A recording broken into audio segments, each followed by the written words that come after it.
Tapos sabi ni Thea, nag-Jollibee kami eh, si Nanay Marley gumastos. Tapos sabi, buti pala may Nanay Marley kayo. Tapos pinareply ako kay Thea, sabi ko, sabihin mo ka mo, sabi ka mo ni Mama. Eh ano ka mo magagawa nila Mama sa kanila Papa kung walang pera eh. Tapos di na nag-reply, nag-signal lang. Napaka, ano naman yun, Sus Maria, maliliit na bagay. Dapat yung pagpasalamat niya. Lola siya eh, ano ba sa kanya?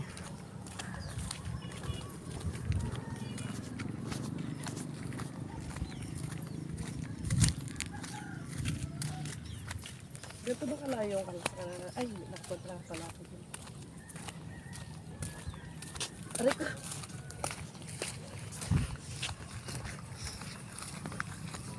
Pupuyat kasi si Chinchin. Na ano ko nga, alas 11, alas 12. Gising pa siya. Naka-online pa. Hindi naman pagtatawag boyfriend. Kung bakit kayo sunod-sunod na itawag. Ang ano sa kanya, pinatutulog niya na maagi 3 bata. Tapos siya naman ng puyat. Tulog na kami lahat. Minsan halimpungatan pa ako kagabi. Alauna na nga ata mahigit. Kalaki tulog niya yun pala. Nagsiselfone pa.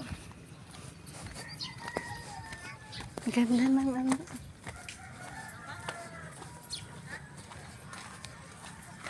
May service na yun. Diba? Oo, may tricycle. Kanila yun eh. Pag-service. Kanila yung motor. Ano ba sa akin? Nagulat pa ako sino kayo. Kala ko rider lang. Hindahin natin sila. Hindi mo dali. Teka, lililim ako.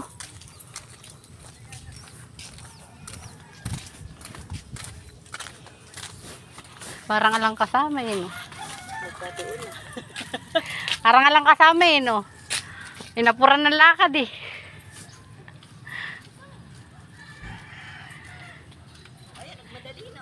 Malapit na tayo. Malapit na sa terminal.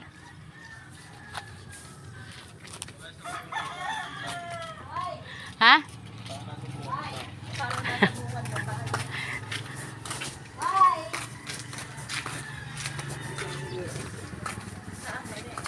Ayan, sa may tricycle na yan, Teo, kakaliwa ka. Di ba nakarating na sa amin?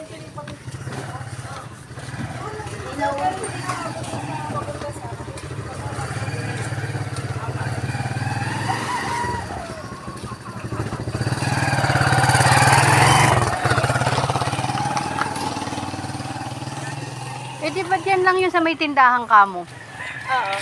Di mas malapit? Natabi nga nila Kuya Jay. May magkapatid lang yun. Hindi ko kilala yun.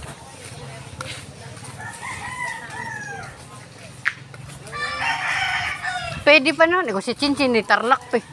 Nandun sa San Roque na. Oo.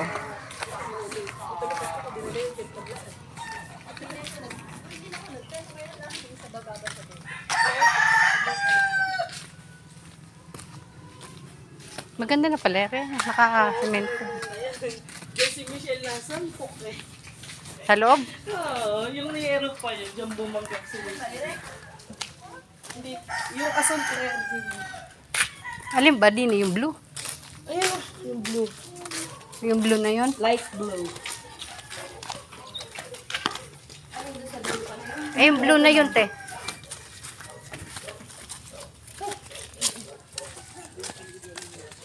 Dali nga kasi sila dyan yung manugang mo ha. Di ba mo? Kasama ka may biyanan niyang maganda.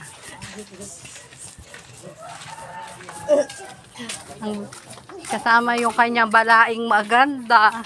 Kasi ano yung mariwas.